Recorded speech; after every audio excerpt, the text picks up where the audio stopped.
Today I want to talk to you about bad advice from reputable sources.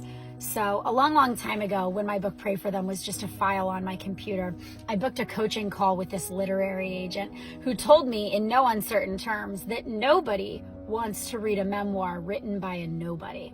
She goes, "You're not a political figure, you're not a celebrity, you're a nobody. Nobody's going to want to read this memoir. You need to start a social media account." And I said, well, I actually did feel God call me to start a social media account. I feel like he wants me to share these 1-minute sermons, just really short. She interrupted me and goes, no. That'll never work. Here's the account you need to start. She laid out this plan for a social media account that, in all due respect, I wouldn't even follow, let alone start and run myself. But I listened politely. And today, on the other side of all of these things, I just want to share that as believers, we have two choices.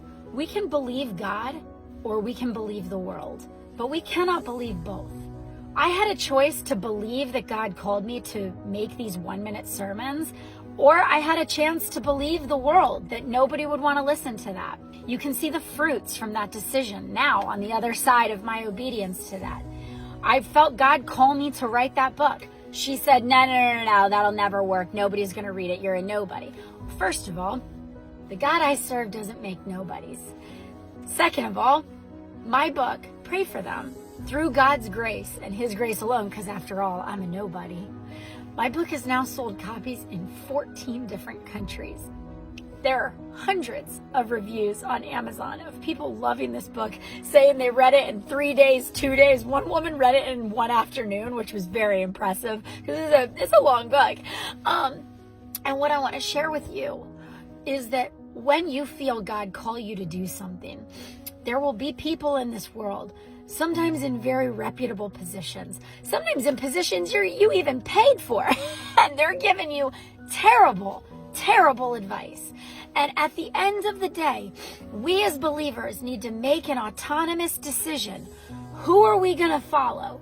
Who are we going to believe? Because it cannot be both.